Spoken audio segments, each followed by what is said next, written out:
L'idée de cet atelier, c'est d'inviter les étudiants et les gens qui viendront ici à s'interroger sur leur alimentation, sur ce que représente leur alimentation pour eux, et aussi les inviter à expérimenter les aliments d'une façon qu'ils n'ont pas forcément l'habitude d'expérimenter, c'est-à-dire en prêtant attention à ce qu'ils ressentent, à ce qu'ils touchent, à l'odorat, à ce que ça provoque chez eux aussi en termes d'émotions, de pensées, de souvenirs, etc., pour qu'ils puissent redonner de l'importance à leur alimentation dans leur quotidien, puisqu'on sait que l'alimentation aujourd'hui a une grande influence sur plein de choses sur nous, nos comportements, nos émotions, nos humeurs, nos pathologies, etc.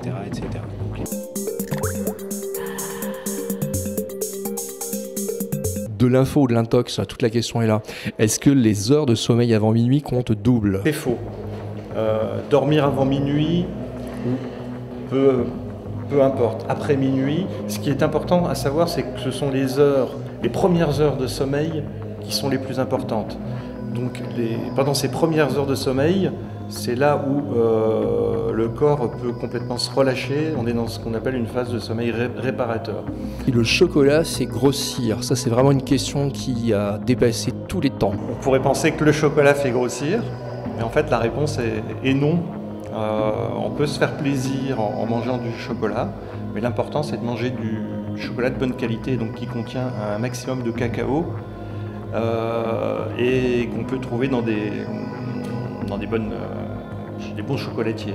Le chocolat qu'on trouve, qui est issu de l'industrie et qu'on trouve dans la plupart des supermarchés, sont très riches en sucre et en graisse, et celui-ci fait grossir, à condition qu'on en mange quand même en grande quantité.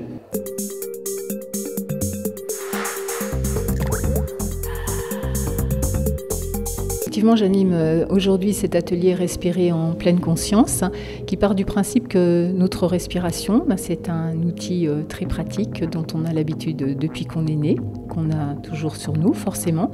Et notre respiration, elle constitue une sorte de pont entre notre corps et notre mental. C'est donc un outil que nous pouvons utiliser chaque jour, à chaque moment, pour nous reconnecter en pleine conscience avec le moment présent, avec ce que nous sommes en train de faire. C'est un outil qui nous permet de diminuer notre seuil d'anxiété et d'être pleinement conscient dans le moment présent de notre respiration.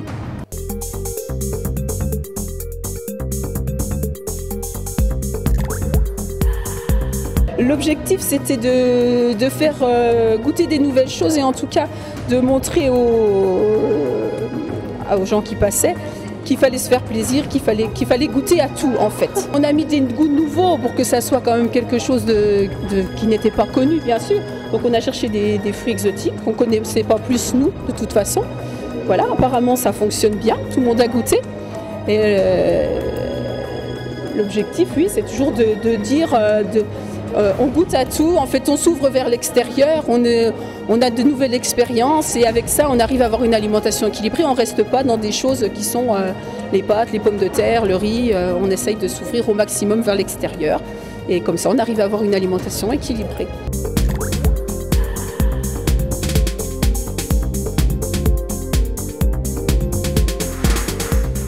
Le Sporticament, c'est un médicament entre guillemets, on va dire, proposé par MGEN, c'est une mutuelle santé, qui décide de mettre l'activité physique en avant. Parce que la seule façon pour les personnes d'être en pleine forme, c'est de bouger. Je ne parle pas de sport, je dis activité physique. Et donc, il y a la posologie, il y a les contre-indications, il y en a très très peu, il n'y en a même quasiment pas. Et donc, à l'intérieur, il y a un petit livret qui vous explique tout, qui donne aux personnes tout un tas de conseils pour bouger.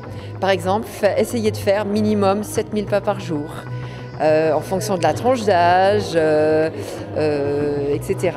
Bref, ce sont tous les conseils pour bien bouger et donc être en forme. Parce que bouger, c'est être bien dans son corps et être bien dans sa tête.